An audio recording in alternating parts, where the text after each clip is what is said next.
Hello and welcome back to my channel. And before we start this video, I just want to let you know that the first episode of Queendom Puzzle is available for free right now as I post this on my Patreon, as well as the opening performances that all 4 units did for the show, Charisma and Snap as well. Those are up on Patreon for free, so please check those out. And what this video is going to be is really an introduction to Queendom Puzzle, kind of what the show is. Not necessarily what the show is, because I don't even necessarily know what this is. There's no eliminations here. I know there was the threat of that throughout Kingdom and throughout Queendom, and if I recall correctly, Road to Kingdom is maybe the only one where someone genuinely got eliminated, but they said from the get-go, Mnet, that there's going to be no elimination in this show, and basically we have a lot of up-and-comers in this. We have a lot of younger artists coming from all different groups that I know really well, that I love, and some groups that I don't know super well. And what this is going to be is kind of looking at each member, how well I know them, my relation to them, what I think, how this is going to go, and also we're going to be checking out some performances from the groups that I do not know well, namely Rocket Punch, High Key, and I'm throwing Wua in there, even though I do know them a lot better than the other two, but I kind of just want to see more of them because I really enjoyed them, our first dive into them. So let's get to it. Now, the goal of this show is to assemble a very large amount of female artists and slowly whittle them down, but not elimination style, just kind of, these are the final 7, I guess in a final ranking, of 7 members to form a project group akin to, say, a Girls Planet, Boys Planet, or Produce, something like that. I don't know necessarily what the contract situation looks like for that in terms of their original groups, or they run concurrently. You would assume concurrently, because a lot of these members here are entrenched in pretty young groups, like early on groups, ones that have a plan going forward. So I think it's going to really be some kind of loose concurrent thing. I don't know if they've stated, Mnet themselves, a specific term limit for this, like say you have Kepler given 2.5 years or whatever their term was for their existence before they disperse into their own groups, a la Aizuan or something like that. So let's check out these members. First of all, this show, which I didn't know, it says that is emceed by Taeyeon, like Queendom was, which is just...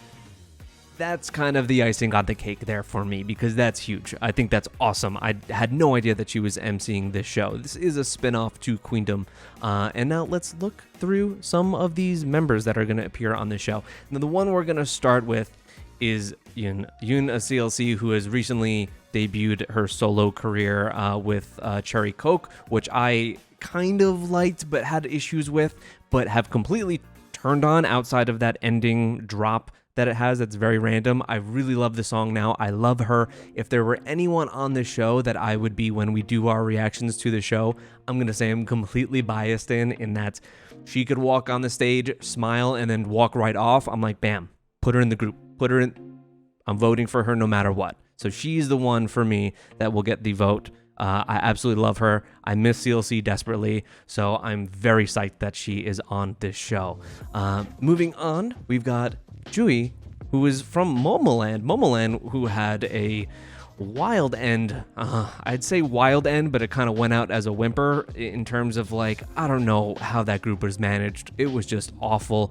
She just seems so funny, so very likable. I've seen her interactions with Chu because they're very close friends, and I'm really happy just getting to see more of her on this show. So she is someone I don't know super well, but I know of decent enough. Next up, we have someone who is very new to me, someone that I have not heard of before. This is Phi. I think you pronounce it Phi. And I believe she is from the, like, Thai version of AKB48, right? I'm pretty sure I'm right with that one. So she's someone that I don't know whatsoever. So that is someone I'm going in completely blind, and we'll just have to learn as we go what her talents are, what she brings to the table. Because when it comes to forming these groups, you really want to grab all your areas. You want to have your prime rapper in there. You want to have someone with really great dancing ability. You want someone who maybe is very striking in terms of marketing the group, and you want, obviously, your great vocalists first and foremost. Moving on, speaking of great vocalists, we have Lovely's K, who I came to know from Queendom 1, largely from her singing bits that she had with Mamu's Hwasa, which she was just so adamant about getting Hwasa as her pairing for the duet, and she has lovely vocals. So very cool again to see her after Lovely's also kind of has had a whimpered out type of ending to the group's career, and is a group that I actually have not really went into very much. I basically only remember Kay and Miju as members that have come from Lovely's. I haven't checked out their MVs or anything like that, but I do know her from Queendom 1, and we do have some Queendom alumni in this show. Now we move on to the weekly block of this. Weekly is a group that I absolutely adore. I love them from the get-go, and they have just been completely MIA, just totally missing since Vempara, which came out like March of last year. Very bizarre how they just completely dropped off of the face of the earth. They're still communicating with fans and things like that, but where is this comeback? But I'm very happy to see that they got like kind of almost half the group in this show, which is kind of crazy, but seemingly they're not doing anything else, so you might as well put them in this. First of all, we've got Jihan, great vocalist, super adorable. She's a huge Luna fan, or I guess was a huge Luna fan, if you want to go with that. She's probably a big Artemis fan now. She was like my initial soft bias for this group. I really like her a lot. She is a fantastic vocalist, and I'm excited to see her on here. We move on to Sujin. Now these other members, a couple of these other members I don't know super well. Know their faces for the most part, but I don't know much in terms of like how I've separated them from the group of Weekly. And I'd say that mostly comes to Sujin and Zoa. Zoa Hua, I believe, is the magne of Weekly, and I think she's also very tall. That's mostly what I remember about her, but I'm excited to see both of them on the show. And then I would say Soun. Soun is like my co-bias with Monday in Weekly. Very striking, great dancer, fantastic vocalist. I think she's very, very talented, and I'm super stoked out of the Weekly members especially to really see her on the show and have her kind of showcase a lot of that talent, because I think Weekly is a super talented group with banger songs, but like outside of a couple, like say After School, I don't know if they've really had them really blow up or take off. I know After School certainly had its moments, and it deserved it, but they have people like Soun and like Monday, who is like the ace of aces. She is like it girl quality, and it's amazing that they leave her, you know, in the dungeon shelved for so long like this, because she's unbelievably talented. I would have lost my shit if she was on this show, because I really like her a lot and think she deserves some more spotlight. Okay, moving on to the Cherry Bullet segment here. Cherry Bullet is a group that I've known for a good bit and know a lot of their title tracks, but I don't know the members. Really don't know the members very well at all, but I have loved a lot of their music. You can check out a lot of my reactions to them over on this channel. Now we've got Cherry Bullet's Jiwon, who I don't really know super well. Cherry Bullet's Bora, who comes up often. I do recognize her face very well, but yeah, these Cherry Bullet members I just don't know super well individually. And then finally, Cherry Bullet's Jaden. So it'll be cool to get to know them in a bit more of an intimate way, I guess. Singularly, rather than the group as a whole, which is how I currently know them. And they're a group that they're one of those groups I sometimes worry about, where I'm always like, they're doing well enough, you know, to keep things churning, to keep things going, but I'm not sure if Cherry Bullet has had a win or has had like that big hit. Q&A was their debut, yes, and I've heard, I think, almost all of their title tracks. There might be a couple that I'm missing, but Love So Sweet is the banger. If you're looking for a Cherry Bullet song, in my opinion, Love So Sweet is the one to choose. It's so damn good. I love it. Love it, love it, love it. It was one of my favorite songs of 2021. And now we're moving on to Triple S. Triple S from Madhouse, the creative director, ex-creative director of Luna, who now Triple S have been recently getting into as Madhouse has acquired Artemis, ex-Luna members. And yeah, Triple S is a whole lot to get into because they're a planned 24-member group. I think we're on member 14 or 15 now. In this, we've got Jiwoo, who I think was maybe announced as like member 13 or 12, something like that. She was, I think, in the latter half of the members. And I do recognize her from the Crystal Eyes subunit that has just debuted not too long ago. She, for some reason, in the face really reminds me of Yua a lot. I think it's the lips mostly. And then we have Soyeon, who I really, really love. She's the first member of Triple S. Incredibly likable, super cute. Gonna be really cool to see them on the show just because they are very green. They're just very new, and they maybe just don't have a lot of trainee experience. So I think this is going to be a great learning experience for them. I think they're going into the show maybe not expecting to win this, and they're already a part of a really large project, but I think it's going to be kind of experience that you could never turn down. So it's going to be very beneficial to them. Now moving on to the Wua portion of this. Wua, a group that I've been wanting to learn about for a long time and finally dove into maybe a month and a half, 2 months ago with 3 or 4 of their songs that I reacted to on here and absolutely loved them. First of all, Nana is on the show, and Nana is that like ace-like quality, similar to a Monday, to where she seems to just do everything and just absolutely glow with charisma. Her dance, vocals, like everything about her is it girl quality. So I think she is going to be one of those, like, she should probably be a shoo-in for this final lineup. And she's one that I'm absolutely rooting for. Wooyeon as well. Wooyeon, I think I have heard through the grapevine that she may have struggled in the first episode. We'll come to see that. I don't know. But I've watched some variety stuff of this group, and they're all very likable and very lovable. And I'm going to want to see those girls succeed as I'm like slowly but surely, and we'll check out one of their videos later on in this video. I'm slowly becoming a stan of theirs. Moving on next to another new group who I've been wanting to get into, like a Wua, but just have not, is High Key. So High Key, we have Rina and Huiso. Neither of these I know because I don't know High Key. We're going to be checking out their song Rose Blossom later on in this video to maybe get a bit more of an idea about them. When it comes to these individual members, I'm not necessarily going to recognize their faces until probably episode 4 or 5 of Queendom Puzzle at least. So let's move on to the next group, which is Lightsome. We've got one member here, Sanga. Sanga, I don't know them individually. I did see them live at KCON last year, and they were very, very impressive. They're another group, Cube group, that has not had a comeback in a long time. It is Cube. I'm not very surprised. So I think it's great that she's on here because it's kind of like bringing up someone in sports from the minors just to ride the bench. You know, she's debuted, she's made it into Lightsome. They've had their songs, and now they're just chilling. They're just sitting on the bench. Why not send this girl down to the minors and get some action in every day? It's that kind of thing. Next, we're moving on to another big heavy hitter for me. This is Ujusonyo's Yorom. And Ujusonyo especially learned from Queendom 2 is where I really got into them and fell in love with their members and their group, and most of them outside of Luda and Tawon have resigned their contracts, so they are a group that are going to continue forward.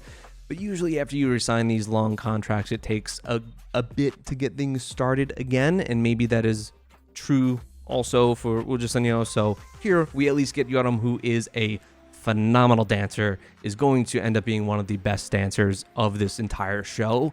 So she's really going to showcase the shit out of that, as she did in Queendom 2. This is going to be another one of those members that I am looking to maybe bias vote for a lot of the time, because she's adorable, she's an incredible performer, and she's just someone that is so easy to root for. So Yoram going to be one of the big heavy hitters of this show. And now we've got Yuki, Purple Kiss's Yuki. I have a deep soft spot for Purple Kiss. They are one of the few groups that I got to on the ground floor with this channel and reacting to them pre-debut and debut and everything. And Yuki is a great rapper. She's super dedicated, writing her own lyrics as a foreigner, as a Japanese rapper, writing her own lyrics in Korean and everything. And she's just someone, again, that you so easily root for. is very likable, and Purple Kiss in general I think is a criminally underrated group as a whole. If you haven't heard, they just had one of their best comebacks, their best title track they've ever released, if you ask me, just like 3 months ago, Sweet Juice. So I really recommend you check that out if you have not heard it. But she's another one in that list, like Ayun, Anana, Ayoram, Yuki. These are the members that I'm really going to be looking and most excited to see on this show. She's going to be someone I'm championing, as the group themselves deserve so much more attention, Purple Kiss. And now, moving on to the Rocket Punch section, another group whose names I've heard for so very long, very long, yet have never heard a title track or song in general from them at all. So we're going to be checking out their song Ring Ring later on in this video, which we're coming upon very soon. Their members on this show are Suyeon, Yeonhee, and Churi. So those are the 3 members from Rocket Punch on this show.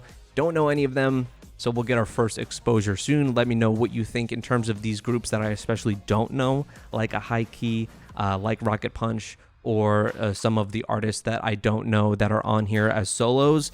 What their kind of style is, what they might be bringing to the table. I'd love to know from fans that have greater knowledge than I on that. And then we've got AOA's Toa. Now, Toa is Chanmi, originally known as Chanmi in AOA, but she's going by Toa on this show. It's probably her straight up her name and not her stage name, Chanmi.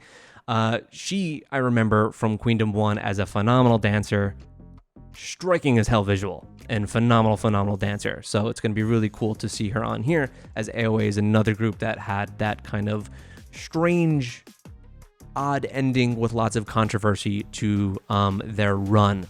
So always very cool to see a lot of these idols get a second life, a second chance at it on shows like this, like Yujin did on Girls Planet and things like that. Now you have Yun here also from CLC. Then we've got Wikimiki's Ellie. Wikimiki, another group that I think kind of doesn't get a lot of respect that they probably deserve for the quality of their title tracks. I do know pretty much all the members in Wikimiki, except for some reason Ellie is someone that I just didn't recognize super well.